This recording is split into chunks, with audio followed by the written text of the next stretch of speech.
oui, bandeko balane surtout ya tindika merci na fidélité na bino bozota la biso partout à travers le monde bozota la biso na Afrique, bozota la biso na Europe, na Asie, partout bon message comme la biso. En tout cas tozana kaka pona ko informer bino pona ko lakisa nyonso le kaka na mboka na biso tout ça pona ko pesa bino ba information surtout yango lelo to kiti to solo la boye ba koma invité permanent ya Nix Topira na kata tindika mwana mboka Saint Thomas o ke soko monite ko ndimate évangile na ezo continuer kaka tubandaki na ye tuzokobaka yango lelo tuluki to solo la masole tali ka mboka boyi ke premier ministre déjà zo sala déjà ba va via kutana kina ba parti politique belé ala ndaki na ba regroupement politique misusu akuti lelo ko kutana ba ndeko IDPS joko wana kutana ba ndeko PPRD akutana ba ndeko INC ba regroupement politique ba parti misusu belé kutana kina bango mais ba ndeko zo zela kaka gouvernement ti lelo to zo zela ba misusu to soka ke no d'ici semaine prochaine ko bima. Donc bandeko baza ko zela on est-ce que gouvernement eko pesa ba congolais solution eko apporter ni pas congolais baza ko zela tisiko to ka mettre ki keta ya gouvernement ko zala 44 ministres ndenge tuzo mona ke no balongo na 66 bakiti na 44 est-ce que bandeko baza ki na cabinet 66 ministres wana ba cabinet ba ko zo indemnité de sortie pour nettoyer so bandeko chibala petit lelo baza na cabinet ya gouvernement chibala bazo ba indemnité de sortie te ya on to loki lelo Saint Thomas soko monite ko ndimate Saint Thomas bonjour.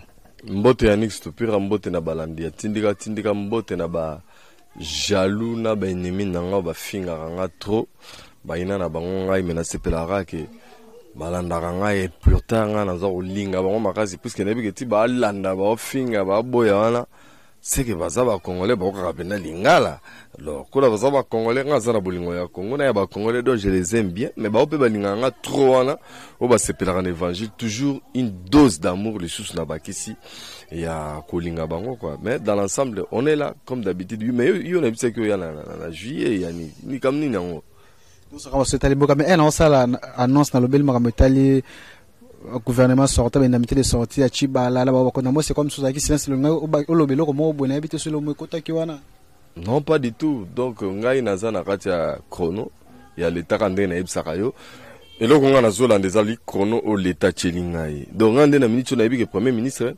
azo sala moutir ya gouvernement na premier moutir oyo akokende na pas président va discuter et au finish c'est le président qui va nommer hein donc j'attends ça maintenant na Oetali taille à gouvernement nombre machin je suis pas concerné parce que voyez évangile na la vivara on a moni na ndimi ko batu bazana na ba supposition batu bana na ba rumeur ba 44 pombo to trop mais ngai problème na ngai ezali boye les gens voulaient le premier ministre il est là qu'est-ce qu'il y a encore premier ministre. Oui, mais ça solution pas congolais. Le premier ministre Bimine est-ce que et le on est privilégié pas congolais en a besoin malgré que tout le monde a dit makambo changer belé tout ça on a Kinshasa to bien réalité zoleka.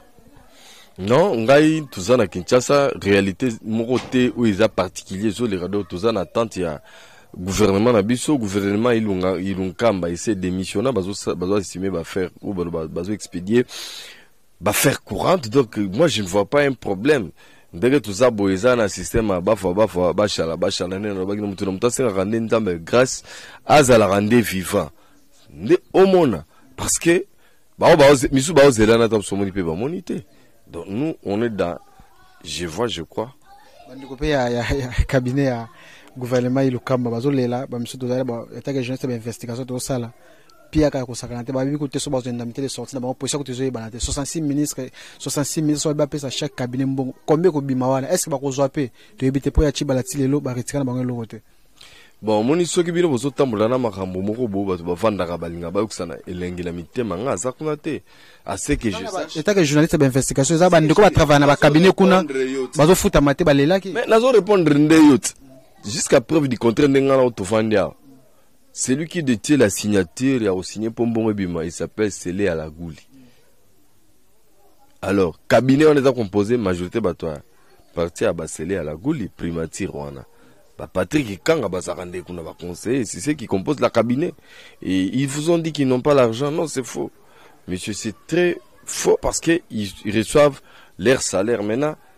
Bamakamba, indemnité de sortie, je n'ai jamais été dedans, je ne connais pas comment ça se passe, naïbité. C'est eux qui gèrent tous ces temps, ils savent comment basi lanarana batu. Donc à mon niveau, moi j'attends ce qu'il y aura comme impact dans la population dès que baza kozela au gouvernement il y a union sacrée et il y a ça la touche moko spéciale pour ba sentir que il y a une différence il y a ba oyo union so ba les kaki par rapport il y a ba oyo quand bien même c'est presque il y a toujours les mêmes hommes qui reviennent. Mais il y a aussi les changements parce qu'au moment tout à fait un impair parti établi surtout toi qui va un impair mais après le 24 avril il y a les autres qui sont restés avec le virus il y a un impair parti état mais il y avait les autres qui avaient changé par exemple je vous cite quelqu'un comme Lunda Boululu à son temps il nous a amené la culture il y a démission c'était le tout premier ministre tout le monde qui n'a pas a démissionné. Or, il était le tout premier ministre à Mobutu après dissolution de l'IWA, il y a un père comme parti État et puis instauration et multipartisme intégral. Il y a le 24 avril, le premier ministre qu'il avait nommé comme Lunda Boululu, on l'a vu démissionner, mais bien qu'il venait aussi de l'impair. Donc il y a les gens qui peuvent changer. On a vu les Mandongo Boulaniati changer les choses, organiser les élections libres, démocratiques et transparentes au sein de l'hémicycle. Il y a conférence, il y a palais du peuple pour élire le bureau définitif. Il y a Monsengo. Donc ce qui veut dire que ils peuvent y avoir le même homme, mais ce sont des hommes exorcisés na touche spéciale ya sika selon vision ya mokonzi ya mboka o ezali vision yo nzambe aza orienté ya zo tambola na ndenga bonzambe. Donc ce que vous racontez, c'est pourquoi j'avais dit tozela gouvernement ya union sacrée et bana musala soki gouvernement c'est bani musala. Tu es ça le premier bilan il y a 100 jours fin juillet. Là, moi, je t'avais déjà dit, Yannick, c'est moi qui va t'inviter cette fois-là. Et toi, tu ne vas pas venir, mais moi, je vais t'inviter et je vais même honorer mon invitation pour nous qui tord mon colon. On a dit non, non. Na rolinga nyo sur le gelanga yo za la devant caméra parce que na za yamba yo to ça la bilan ya gouvernement il y a ba congolais gouvernement union sacré gouvernement il y a ba esclave il y a peuple on aura des mandataires publics qui vont commencer maintenant à respecter le peuple. Et puis côté biloko bato balera mingi président a toujours travaillé dur. J'ai vu encore les derniers lots il y a ba bus Transcom le dernier lot est commis. Donc il y a l'État qui prend ses responsabilités petit à petit et comme ils ont processus n'est pas ça que état des droits ils ont processus. Donc on est en train de s'y atteler et Dieu est avec nous et surtout qu'il est au contrôle. Il va vraiment nous accompagner tout bonnement sans problème. Saint Thomas tozongana yo kaka par rapport à Soleta Limboka. Tu ngana tuza bampayate tu yebi régime akabia ndenge lekaki ndenge bana ko kanga ba opposa na la ndeko tu la publication ya mwana mboka presse penge alobi que non par rapport nde bakangaki azo singa pe ba libérer ndeko artiste ayuti ko yimba makambo ya artiste moko ya Beni ayuti ko yimba pona sécurité za makasi alobi par rapport ba promesse moko nzamboka pesa ki azo respecter te bani ndeko pe bakangi bazo singa libération ndeko na bandeko la muka o bani. Non, bande kwa la muka bazate, prince pengaza pire petit bitinda Martin Fallou parce que la muka ozoro bana la muka ezaka souté. So 2018 totali. Tika na ngo Fallou la longola Jean-Pierre Bemba bilonga na katuma benga na ba omi bayena la muka. O mona on etobeta lisolo kitoko. Elle lisolo salité. Fallou la longola ba tu Fallou ya zana. Ça la ki déclaration mais ça la déclaration to landa ngana usurpateur wana donc ayi barabilo wa batu sonne ça wana c'est un grand menteur du siècle la kosaka makasina regreta kosama salanga moboy angaka postuler comme jeune candidat il dit manjo mais akosako tete na mona bato bakosaka na mokili mais oh wana vraiment spécialité ne je t'avais dit que si Fayulu était réellement élu bato banga ba quitter était nzambe ba akosaka te mon frère. Tu vois aujourd'hui la vérité là, la réalité. Une de ses cousines, même dans tout temps, on a battu terre, on a quitté Pélissus. Abi, n'a quitté n'a la mouka na région de repartir, n'a ya Moïse Gato, mais m'sogi mon oncle, Martin a dit que la mouka na. Ben moi, n'ata na mon habitude, ça me fait honte, mais en même temps, je suis content parce que j'avais prédit ça début 2019, n'a pas qui.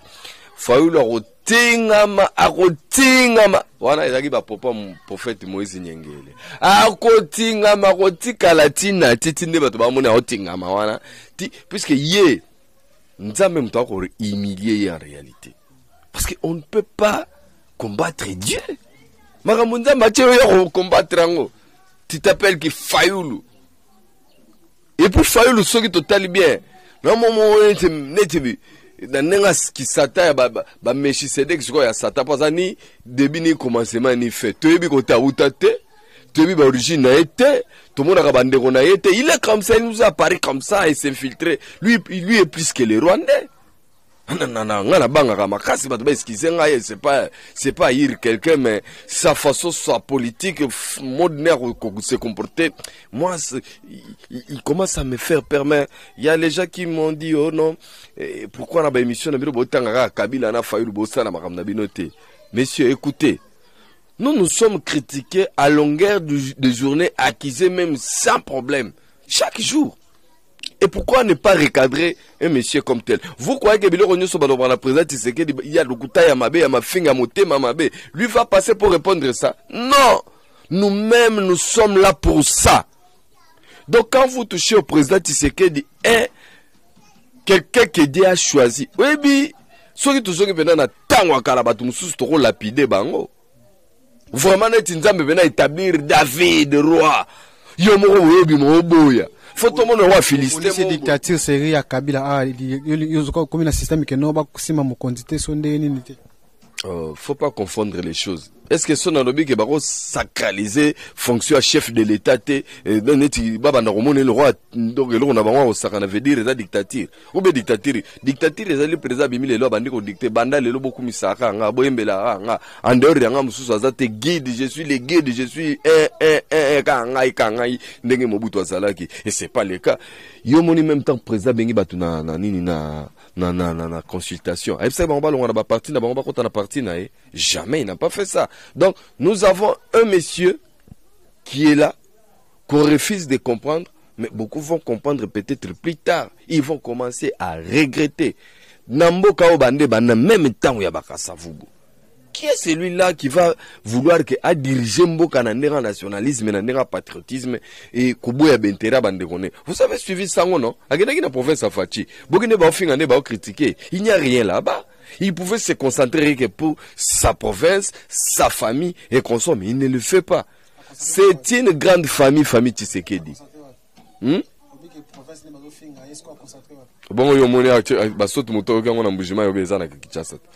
On a un exemple, le saut mouton, et Kinshasa, et Mboka na été. Donc c'est ça. Vous avez Mata Tamponio qui a fait que 6 et 5 ans premier ministre, mais il a payé pour construire Kindu, Maniema Nabango, Batoto ya Maniema, à sa université à luxe. Université à son tadi, Nenge Baba Tongia, on a bijou Zakuna, Inikini Uteoyate, mais il a fait chez lui. Personne n'a parlé de tribalisme, hein. Tout le monde a trouvé que Matata était normal. Mais si c'est les Tshisekedi qui les faisait. Et je vous dis, peu importe où interpréter, mais la famille Tshisekedi, c'est une grande famille, basée tellement belle qu'il y a beaucoup de chômeurs là-bas. Belle, basée dans la fonction, basée dans la place, pour basée dans la famille Tshisekedi, intouchable. Non, on n'est plus dans cette époque-là, il y a dictature. Vraiment, il y a la démocratie, mais il y a aussi l'état de droit. Quand on n'arrive pas à comprendre ce que c'est la démocratie, l'état de droit, on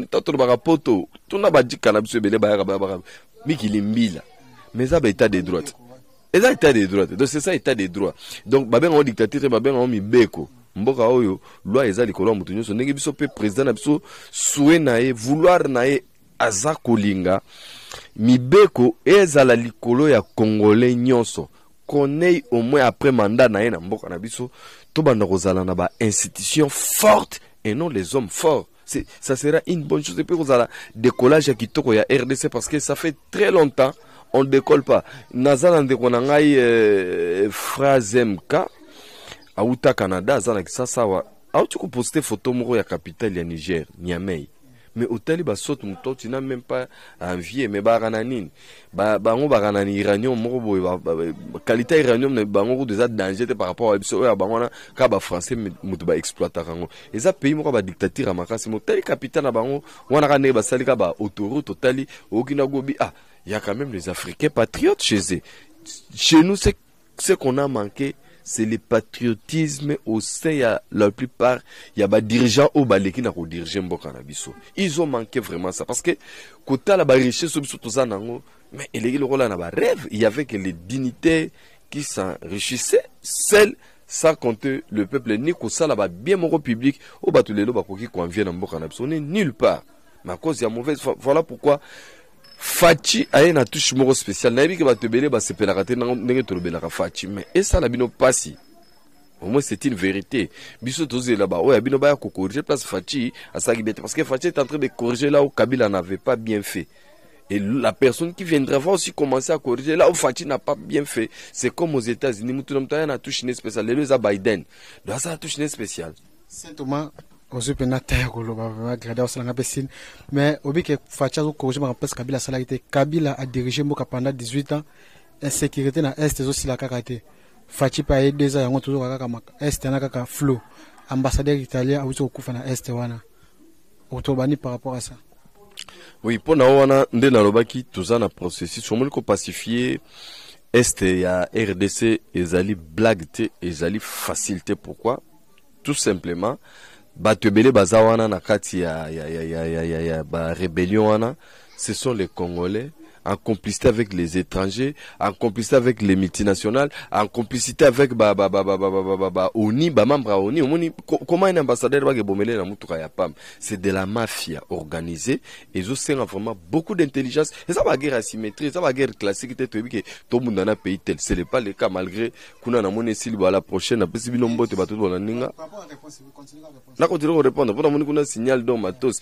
Ba Congolais bandeko nanga mingi ya este naza koloba batwana depuis 96 tilelo babali bandeko na biso babalani mena bandeko na biso baza ko bomba bango za rwanda biso tona quartier wa tuzana bana otumona ka baba kuluna to ebina bandako na bango bien mais so baluka bango moito la kisa bango ezate les voisins ont peur de représailles. Cela veut dire on dénoncer bango bolobi ba égorger na famille na bino 12 personnes, tu vois. Donc c'est un peu ça là où il y a le problème, mais petit à petit il faut qu'on organise des dialogue, il y a des tribus, il y a des conflits communautaires pour nous dénicher, puis tout base à la vérité va faciliter FARDC parce que ennemi au FARDC à Zobundana et à ennemi le rôle là n'engue ba kendara na ba rébellion te ezali ba va s'infiltrer dans la population, c'est monsieur tout le monde bazana ba boutique ba terroristes quoi, ce sont des groupes de terroristes donc bazo ça là ba acte moko ignoble mais tout ça, ça profite aux multinationales parce que on va ba minéraux na ba place ba des autres alliés.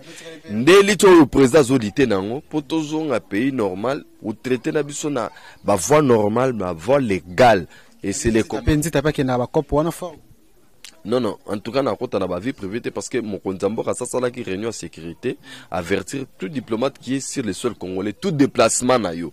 Tout mouvement na surtout na ba zone sensible veille signaler, c'est très important ta la ba bima bazo échapper na ba service sécurité parce que ce sont des diplomates tant ba voyager ba les kaka ba entrer ba zo ba via Monisco ba fouiller ba honte. Maintenant on va découvrir plus tard que c'est là où le complot existe. C'est pourquoi vous voyez on y a sali plus de 20 ans na mboka na biso mais la paix à l'est et ya mais quand ba toucher mutu na bango ils vont se réveiller eux-mêmes puisque même leur gouvernement condamne la PAM et l'ONI. On ne condamne pas le pays RDC parce que responsabilité est à incomber bisoté.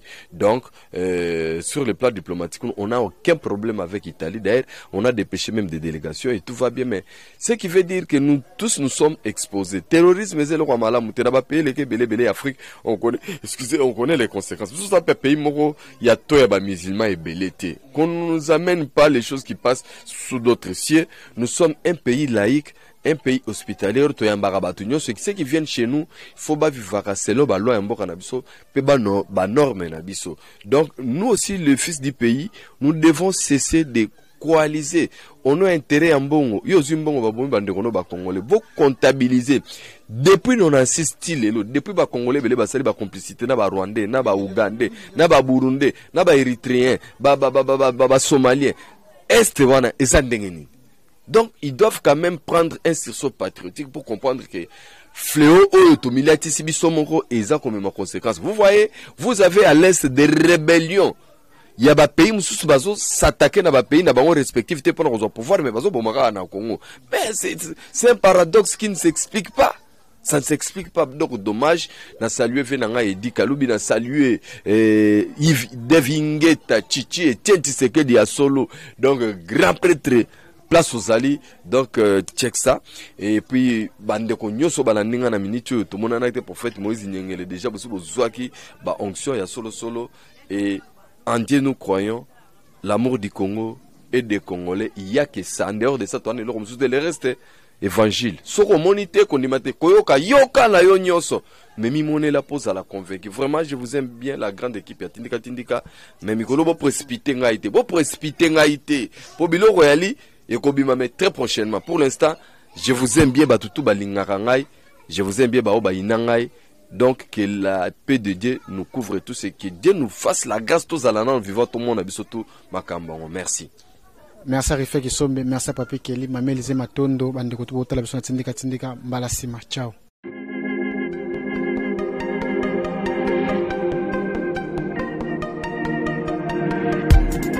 Après 25 ans d'expérience, eh oui, de 1995 jusqu'à ce jour, Elton Store, l'unique shop congolais de Londres, la Grande-Bretagne, il est Londres, et ça lui cause la fierté à la communauté nabiso, et surtout, il y a un homme d'affaires congolais sérieux dans la diaspora. Oh yes, yes, yes, yes. C'est créé Elton Store et Sali Kakamoko, le sérieux, à quel na service qui toque na client naïe. Avec ma produit naïe, où il y a première classe, il y a qualité supérieure. Oh, il y a ma bombe à mi Eden Store. Oh yes, mon climat bimbe yeba. Ma maman à Londres va confirmer. Eden Store, c'est le berceau de produits cosmétiques. Il y a solo produits originaux. Et yes, les alipes perso à produits alimentaires, naturels et organiques. Au travers de nos produits cosmétiques, Eden Store détient le secret. Secret ya solo, où ya poso ya maman moi c'est qui toko. Poso ya moi so penza basali kolula, poso ya moi so mobala kotala ya lembate.